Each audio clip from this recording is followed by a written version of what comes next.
ADGP MR Ajith Kumar അനധികൃതമായി സ്വത്ത് സമ്പാദിച്ചെന്ന ആരോപണം തിരുവനന്തപുരം വിജിലൻസ് പ്രത്യേക കോടതി നേരിട്ട് അന്വേഷിക്കും. MR അജിത് കുമാറിന് ക്ലീൻ ചിറ്റ് നൽകിക്കൊണ്ടുള്ള വിജിലൻസിന്റെ റിപ്പോർട്ട് കോടതി തള്ളി.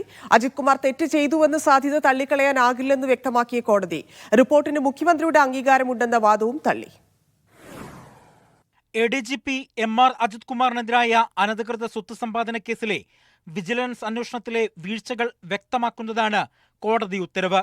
സത്യം വെളിപ്പെടുത്തുന്ന വസ്തുതകൾ അന്വേഷണ റിപ്പോർട്ടിലില്ല. വലിയ പൊരുത്തക്കേടുകൾ റിപ്പോർട്ടിലുണ്ട്. അജിത് കുമാറിനെ സംരക്ഷിക്കാനുള്ള ഉദ്യോഗസ്ഥരുടെ ശ്രമമാണ് നടന്നതെന്നും കോടതി വ്യക്തമാക്കിയിട്ടുണ്ട്. മുഖ്യമന്ത്രി വിജിലൻസിന്റെ ചുമതല വഹിക്കുന്നുണ്ടാകാം.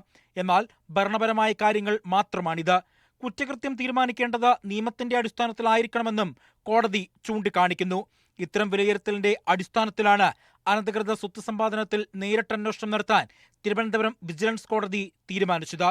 ഈ മാസം 30-ന് പരാതിക്കാരനായ അഡ്വക്കേറ്റ് നാഗരാജിൽ നിന്ന് കോടതി മൊഴി രേഖപ്പെടുത്തും. വിജിലൻസ് ഫെയർ എൻക്വയറി നടത്തിയിട്ടില്ല എന്ന് തന്നെ ഇന്നത്തെ ഉത്തരവിൽ കോടതി അസന്നിഗ്ധമായി കോടതി പറഞ്ഞു കഴിഞ്ഞു. അപ്പോൾ ഇനി കോടതി നേരിട്ട് അന്വേഷിക്കുകയാണ്. MR അജിത് കുമാറിന്റെ സ്വത്ത് സമ്പാദനത്തെക്കുറിച്ച് PV അൻവർ പരാതി നൽകിയതിന് പിന്നാലെയായിരുന്നു വിജിലൻസിന്റെ അന്വേഷണം. വിജിലൻസ് അജിത് കുമാറിന് ക്ലീൻ ചീറ്റ് നൽകി റിപ്പോർട്ട് നൽകി. കോടതി തന്നെ നേരിട്ട് അന്വേഷണം പ്രഖ്യാപിച്ച സാഹചര്യത്തിൽ ഇതിനെതിരെ അജിത് കുമാർ മേൽക്കോടതിയെ സമീപിക്കാനുള്ള സാധ്യതയുണ്ട്. മീഡിയ 1 തിരുവനന്തപുരം.